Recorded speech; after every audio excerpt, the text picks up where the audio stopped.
முதல்ல நீ யாரு? என்ன எப்படி உனக்கு தெரியும்? சித்தார்த் சொல்லியது போல அனன்யாவின் தந்தையிடமிருந்து போன் கால் வந்தது. அனன்யா, நான் உங்ககிட்ட ஒரு இம்பார்ட்டன்ட் விஷயம் சொல்லணும். என் பேரு சித்தார்த். சித்தார்த் கன்ஸ்ட்ரக்ஷன் கம்பெனியோட ஓனர். எனக்கு பொண்ணுங்க குழந்தைங்கனாலே சுத்தமா செட் ஆகாது. அதனால்தான் ஒரு லேடிஸ் போட்டோ கூட என் வீட்டில் இல்லை. என் ஆஃபீஸ் அசிஸ்டன்ட்ல இருந்து என் வீட்டில் வேலை செய்யற வாட்ச்மேன் வரைக்கும் எல்லாருமே ஆம்பளைங்க தான். அந்த நாள் ஆகஸ்ட் 15, 2019 அன்னைக்கு ஒரு கிளைண்டோட மீட்டிங் இருந்ததால தான் நான் ஹோட்டல் தாஜுக்கு போனேன். அங்க யாருக்கோ மேரேஜ் நினைக்கிறேன். பெரிய ஃபங்க்ஷன் நடந்துட்டு இருந்துச்சு. ஹோட்டல் ஃபுல்லா பரபரப்பாவே இருந்துச்சு. நான் என்னோட கிளைண்ட்டை பார்த்து என்னோட பிரசன்டேஷனை கொடுத்தேன். கிளைண்ட்ஸ் என்னை கட்டாயப்படுத்தினதுனால தான் நான் லைட்டா ட்ரிங்க் பண்ண ஆரம்பிச்சேன். ஏற்கனவே டைம் நைட் 12 மணி ஆயிருந்துச்சு. நைட்ல இவ்வளோ லேட்டா டிரைவ் பண்றது ரொம்ப டேஞ்சர்னு தான் நான் வீட்டுக்கு போகல. அதனால அதே ஹோட்டல்ல ஒரு ரூம் எடுத்து தூங்க போனேன். கொஞ்சம் கொஞ்சமா என் நிதானம் என்னை விட்டு போயிட்டே இருந்துச்சு. ஆனா அந்த மிட் நைட்ல யாரோ ஒருத்தங்க என் ரூம்குள்ள வரதை நான் ஃபீல் பண்ணேன். ஒரு பொண்ணு தான் உள்ள வந்திருக்கான்னு புரிஞ்சுக்கிறதுக்கு எனக்கு ரொம்ப நேரம் தேவைப்படல. அவ தூக்கத்துல இருக்கும்போது நான் சீக்கிரம் எந்திரிச்சு பாத்ரூம்குள்ள போனேன். 10 நிமிஷம் கழிச்சு நான் திரும்பி வந்து பார்த்தப்போ அந்த பொண்ணு அங்க இல்ல. எங்க தேடியுமே காணோம். எங்க போனானே தெரியல. எனக்கு அவ முகம் கூட சரியா ஞாபகத்துல. அவ கையில இருந்த மச்சத்தை தவிர வேற எதுவும் அவளை பத்தி எனக்கு தெரியாது. அவ யாருன்னு கண்டுபிடிச்சு நான் செஞ்ச இந்த மிகப்பெரிய தப்புக்கு மன்னிப்பு கேட்கலாம்னு நினைச்சேன். நான் உடனடியா ஓடி போய் அந்த ஹோட்டல்ல வேலை செய்யறவங்க எல்லார்கிட்டயும் அந்த பொண்ணை பத்தி விசாரிச்சேன். ஆனா அவங்க யாருக்குமே அவளை பத்தி தெரியல. குறைஞ்சபட்சம் சிசிடிவி ஃபுட்டேஜை பார்த்தாவது அந்த பொண்ணு யாருன்னு தெரிஞ்சுக்கலாம்னு நினைச்சேன். ஆனா அதுலயும் நான் ஏமாந்து தான் போனேன். அந்த டைம்ல சிசிடிவில உள்ள எல்லா ஃபுட்டேஜும் டெலிட் ஆயிருந்தது. இதெல்லாம் யாரோ வேணும்னு என்கிட்ட பிளான் பண்ணி விளையாடுறாங்கன்னு மட்டும் எனக்கு புரிஞ்சுது. அந்த பொண்ணு எப்படி என் ரூம்குள்ள வந்தா? எங்களுக்கும் அது புரியவே இல்லை sir. Sorry for the inconvenience. Sorry sir, சில டெக்னிக்கல் எரர்னால ஃபுட்டேஜ் டிலீட் ஆயிடுச்சு. அது எப்படிங்க டெலிட் ஆகும்? அதுவும் கரெக்டா அந்த டைம்ல அந்த நேரம் பார்த்து டெலிட் ஆயிருக்கு. Sir we are extremely sorry sir. நான் ஃபுட்டேஜை ரெக்கவர் பண்ணிட்டு உங்களுக்கு இன்ஃபார்ம் பண்றேன் சார். வீட்டுக்கு வந்த அப்புறமும் நான் அந்த பொண்ணை பத்தி மட்டும்தான் நினைச்சிட்டு இருந்தேன். எத்தனையோ பொண்ணுங்க என் கூட பழகிறதுக்கும் என்ன அடையறதுக்கும் ட்ரை பண்ணியிருக்காங்க. ஆனா அவங்க யார் மேலேயும் எனக்கு இப்படி ஒரு ஃபீலிங் வந்ததே இல்லை. அந்த பொண்ணை நினைச்சு என் மனசு அவளை பார்க்கணும்னு ஏங்க ஆரம்பிச்சது. காலையில ஆஃபீஸ் வந்ததும் என்னோட மேனேஜர் ரவிக்குமார் கிட்ட நடந்ததை எல்லாத்தையும் சொன்னேன். அது மட்டும் இல்லாம அந்த பொண்ணு யாருன்னு கண்டுபிடிக்க சொன்னேன். நீங்க கவலைப்படாதீங்க சார். அந்த பொண்ணு யாரு எங்க இருக்கான்னு நான் கண்டுபிடிக்கிறேன் சார். ஆனா எனக்கு ஒரே ஒரு டவுட் தான் சார். என்ன? நீங்க சிட்டில எவ்வளவு பெரிய ஆளான ஒரு சாதாரண பொண்ணு பின்னாடி இப்படி பைத்தியமா இருக்கிறது எனக்கு அசிங்கமா இருக்கு சார். அப்படி அந்த பொண்ணு என்ன விதத்துல உங்களுக்கு ஸ்பெஷல் சார்? அதெல்லாம் சொன்னா உங்களுக்கு புரியாது. Okay sir. ஏன் இங்கே நிக்கிறீங்க?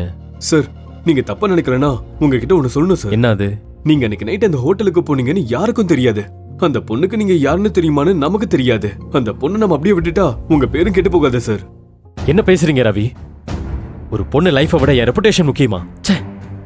நான் அன்னைக்கு நைட் குடிச்சிருக்கவே கூடாது. அந்த பொண்ணோட முகம் கூட எனக்கு ஞாபகம் இல்லை. நான் எழுந்து சாரி சொல்றதுக்கு முன்னாடி அவங்க இருந்து கிளம்பி போயிட்டா. நீங்க என்ன பண்ணுவீங்களோ எனக்கு தெரியாது. இந்த மொத்த சிட்டியும் தேடினாலும் பரவாயில்ல, அந்த பொண்ணு யாருன்னு கண்டுபிடிங்க. ஆனா எனக்கு அந்த பொண்ணு யாருன்னு தெரியணும். என் லைஃப்ல அப்படி ஒரு சம்பவம் நடந்து 5 வருஷம் ஆயிடுச்சு. அந்த ஹோட்டல் ரூம்ல என் கூட நைட்டு ஃபுல்லா இருந்த அந்த பொண்ணு யாருன்னு இப்ப வரை என்னால கண்டுபிடிக்க முடியல.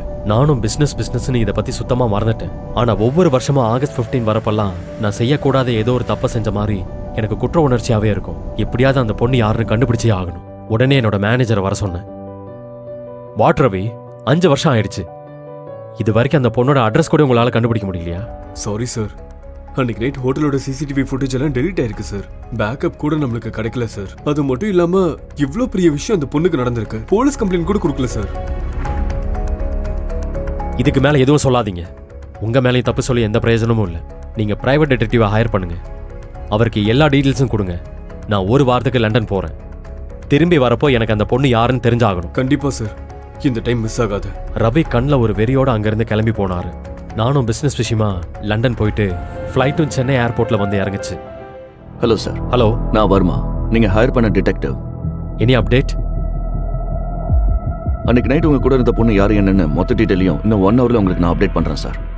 லக்கேஜ் எடுக்க வெயிட் பண்ணிட்டு இருந்தப்போ அங்க ஒரு 4 வயசு குட்டி பையன் என்ன குறுகுறுன்னு பார்த்துட்டு இருந்தான். அவன் பார்க்கவும் கியூட்டா இருந்தான்.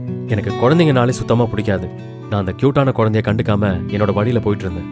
ஆனா அந்த குழந்தை என்னோட வழிக்கு வந்தான். டாடி, நீங்க தானே என்னோட டாடி. அந்த குழந்தையோட வார்த்தை என்னோட மனசை போட்டு தாக்குச்சு. என்ன என்னென்னமோ பண்ணுச்சு. இந்த பையன் ஏன் என்ன அப்பான்னு கூப்பிடுறான்னு எனக்குள்ளேயே கேட்டுக்கிட்டேன். அந்த குழந்தைகிட்ட பேச ஆரம்பிச்சப்போ ஒரு அழகான பொண்ணு என்னை நோக்கி வந்தான். இவ்வளோ சின்ன பொண்ணுக்கு 4 வயசுல ஒரு குழந்தை இருக்குன்றத என்னால நம்பவே முடியல. யாரையும் டாடின்னு கூப்பிடக்கூடாதுன்னு சொல்லிருக்கேன்ல. அங்கிள் கிட்ட சாரி சொல்லு. அங்கிள் இல்லம்மா, இது டாடி.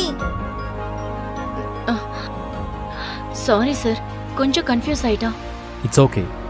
அந்த பொண்ணு என்கிட்ட சாரி சொல்லிட்டு அந்த பையனை கூட்டிட்டு அங்கிருந்து கிளம்பி போயிட்டான். ஆனா அவளை எங்கேயோ பார்த்த மாதிரி இருந்துச்சு. எனக்கு அவ முகம் நல்லா தெரிஞ்ச முகமா இருந்தது. ஆனா அவகிட்ட எதுவும் சொல்லாம என்னோட பேக் எடுத்துட்டு நான் ஏர்போர்ட்ல இருந்து வந்துட்டேன். வெளியே வந்தப்போ ஒரு 2 பேர் அந்த பொண்ணுகிட்ட சண்டை போட்டுட்டு இருந்தாங்க. அதை பார்த்தப்போ ஏதோ ஃபேமிலி ப்ராப்ளம் மாதிரி தெரிஞ்சது. அவங்க குடும்ப பிரச்சனையில நாம எதுக்கு தலையிடணும்னு நான் அமைதியா இருந்தேன். பாத்தீங்களா பிரகாஷ், லண்டனுக்கு போய் ஆளே வேற மாதிரி வந்திருக்கா. அங்க இவ அழக வச்சு எத்தனை பசங்களை ஏமாத்திருப்பாளோ. நான் ஒன்னும் உன்ன மாதிரி சீப்பான கேரக்டர் இல்ல. கல்யாணத்துக்கு முன்னாடியே ஃபர்ஸ்ட் நைட் வச்சுக்கிட்டது தானடி. நீ கேரக்டர் பத்தி என்கிட்ட பேசுறியா? என் அம்மா கிட்ட சண்டை போடாதீங்க, நான் உங்களை கடிச்சிடுவேன். இதுதான் அப்பம் பேர் கூட தெரியாம பிறந்த குழந்தையா? யார்கிட்ட எப்படி பேசணும்னு நீ சொல்லி கொடுக்கலையா அனன்யா? அப்ப யாருன்னே தெரியாம பிறந்த குழந்தை இல்ல. இந்த கேடு கிட்ட மாதிரி தான் அதுவும் இருக்கும். Shut up. உனக்கு அவ்வளவு திமிராயிடுச்சா? உன்ன மித்ரா, மித்ரா, மித்ரா. இன்னும் பேசியே முடிக்கல, அதுக்குள்ள எங்க கிளம்பிட்டக்கா? டாடி. யாரு இவன்? எவ்வளவு தைரியம் இருந்தா என் பையன் மேலேயே கை வச்சிருப்பேன். அவனை மட்டும் வேணும்னா உன் மேலேயும் கை வைப்பேன். அவ்வளவு தைரியமா உனக்கு?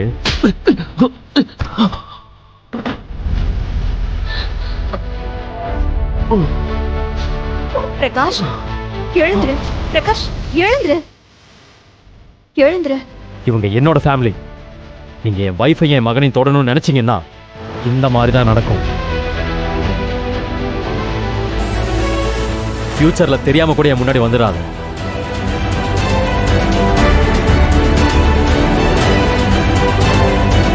நான் அப்போ ஏன் அப்படி நடந்துக்கிட்டேன்னு இப்ப வர எனக்கு தெரியல. நான் ஏன் அவளை என்னோட மனைவின்னு கூப்பிடணும், அந்த சின்ன பையனை என்னோட மகன்னு சொல்லணும். ஆனா அவங்கள பார்க்கறப்போ ஏதோ இனம் புரியாத ஒரு உணர்வு எனக்கு. தேங்க்யூங்க. என்னோட பேர் அனன்யா. நீங்க பண்ண ஹெல்ப்பை எப்பவும் மறக்க மாட்டேன். It's okay. ஆமா, அவங்கெல்லாம் யாரு? எதுக்கு உங்களை வம்பெடுத்துட்டு இருந்தாங்க?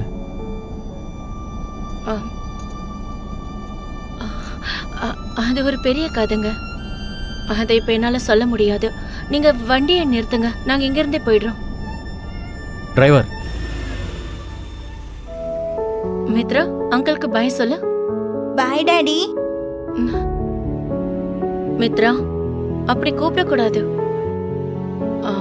சாரிங்க, எப்பவும் இந்த மாதிரி இருக்க மாட்டான். இன்னைக்கு இவனுக்கு என்ன ஆச்சுன்னே தெரியல. It's okay. ஓகேங்க, டேக் கேர்.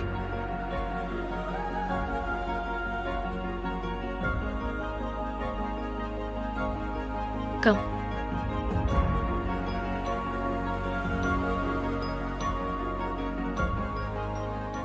நானும் அதுக்கப்புறம் வீட்டுக்கு வந்துட்டேன். ஆனா வந்ததுல இருந்து அவங்க 2 பேரோட ஞாபகமாவே எனக்கு இருந்துச்சு. அவங்கள பத்தி யோசிச்சுக்கிட்டே நான் தூங்கிட்டேன். நான் தூங்கி எழுந்தப்பதான் எனக்கு ஒன்று ஞாபகத்துக்கு வந்தது. அனன்யா என்கிட்ட பேசிட்டு போனப்போ அவளோட கையில நான் ஒரு மச்சத்தை பார்த்தேன். 5 வருஷத்துக்கு முன்னாடி என்னோட அந்த ஹோட்டல் ரூம்ல இருந்த பொண்ணுக்கும் இதே மாதிரி ஒரு மச்சம் தான் இருந்தது. எனக்கு அது நல்லா ஞாபகம் இருக்கு. அப்போ அனன்யா தான் அந்த பொண்ணா? அப்பதான் எனக்கு தோணுச்சு எங்கேயோ ஏதோ தப்பு நடந்திருக்குன்னு. அதனால அனன்யாவை தேடி அவளை ட்ராப் பண்ண இடத்துக்கு நான் கிளம்புனேன். ஆனா அவ அங்க இல்ல. நான் அங்க இருக்கிற எல்லா இடத்துலையும் தேடினேன். என்னால அவளை கண்டுபிடிக்கவே முடியல. என்னால பொறுமையா இருக்கவே முடியல. இத்தனை வருஷமா நான் தேடிட்டு இருந்த பொண்ணு என் கண்ணு முன்னாடி இருந்தும் நான் அவளை தொலைச்சிட்டேன். எனக்கு என்ன பண்றதுன்னே தெரியல. அப்பதான் ஒரு குரல். அது மித்திரனோட குரல் தான். நான் சந்தோஷமா திரும்பி பார்த்தேன். Daddy, daddy. ஆனா அந்த சந்தோஷம் ரொம்ப நேரம் நீடிக்கல. ரோட்டுக்கு அந்த பக்கம் மித்திரனை யாரோ வலுக்கட்டாயமா ஒரு காருக்குள்ள எழுதிட்டு போயிட்டு இருந்தாங்க. மித்திரன் பயத்துல நடுங்கிட்டு இருந்தான். டாடி, என்ன காப்பாத்துங்க. மித்திரன் பயத்துல கத்திட்டு இருந்தான். நான் உடனே என்னோட கார் எடுத்துட்டு அவனை ஃபாலோ பண்ண ஆரம்பிச்சேன். மித்திரனை கடத்திட்டு போன காரும் என் கண்ணு முன்னாடி காணாம போயிடுச்சு. என்ன பண்றதுன்னு தெரியாம எனக்கு பைத்தியம் பிடிக்க ஆரம்பிச்சது. அப்பதான் அந்த வண்டியோட நம்பர் எனக்கு ஞாபகம் வந்தது. நான் ஹையர் பண்ண டிடெக்டிவ்க்கு கால் பண்ணேன். நான் சொல்றத நல்லா கேளு சார். நான் உனக்கு ஒரு நம்பர் அனுப்பியிருக்கேன். அது உடனே ட்ரேஸ் பண்றேன். அந்த கார் யாரோடதுன்னு தெரியுமே. It's an emergency. Okay sir, கொஞ்சம் டைம் கொடுங்க. அந்த டிடெக்டிவ் காரை கண்டுபிடித்து சொல்கிறேன்னு சொல்லியிருந்தாலும் ஏதோ ஒன்று என்னோட மைண்டில் டிஸ்டர்ப் பண்ணிகிட்டே இருந்தது. ஒரு 4 வயசு குழந்தைய எதுக்கு கடத்தணும்? அனன்யா எங்கே போனா? குழந்தை அந்த பாடி கார்ட்ஸ் எங்கே கடத்திட்டு போனாங்க? யோசிச்சு டென்ஷன் என் தலைக்கு ஏறிடுச்சு. ஒரு 1/2 மணி நேரத்துக்கு அப்புறம் அந்த டிடெக்டிவ்கிட்ட இருந்து எனக்கு கால் வந்துச்சு. நானும் உடனே ஃபோன் எடுத்தேன். சார், நான் சொல்ல போகிறத ஜாக்கிரதையாக கேளுங்க. நீங்கள் கொடுத்த காரோட நம்பர் சாதாரண நம்பர் இல்லை. உலகத்திலேயே மோசமான ஒரு மாஃபியா பாஸ் ராக்கி பாயோட கார் அது. அவன் ஒரு காரியத்தை எடுத்துட்டான்னா அதை முடிக்காமல் விட மாட்டான். அவங்ககிட்ட இருந்து உங்களுக்கு நெருக்கமானவங்க யாராவது தேவைப்பட்டா அவங்கள விட்டுடுங்க. அவங்க இருந்ததை மறந்துடுங்க. அதுதான் உங்களுக்கு நல்லது. அந்த டிடெக்டிவ் சொன்னதை கேட்டு நான் ஆடி போனேன். என்னால் நம்பவே முடியல. என்ன முட்டாள் மாதிரி பேசுற? இவ்வளோ பெரிய மாஃபியா டானுக்கும் 4 வயசு குழந்தைக்கு என்ன சம்பந்தம்? எனக்கு தெரியாது சார், ஆனால் நான் சொன்னது 100% உண்மை. அந்த பையன் உண்மையிலே ராக்கி கிட்ட இருந்தா அவன் ஆல்ரெடி இறந்துருப்பான். இன்னொரு விஷயம், நீங்க தேடுற பொண்ணு, அந்த பொண்ணுக்கு என்ன? அவ யாருன்னு எனக்கு தெரியும். அவளை நான் ஏர்போர்ட்ல மீட்டும் பண்ணேன். வாட்? என்ன சார் சொல்றீங்க? உங்களோட அந்த ரூம்ல இருந்த பொண்ணு செத்து 5 வருஷம் ஆயிடுச்சு. ஆக்சுவலி அதை சொல்றதுக்கு தான் நான் உங்களுக்கு கால் பண்ணேன். அவன் சொன்னதை கேட்டு என்னோட இதயமே ஒரு நிமிஷம் நின்று போச்சு. என்னால் அதை நம்பவே முடியல.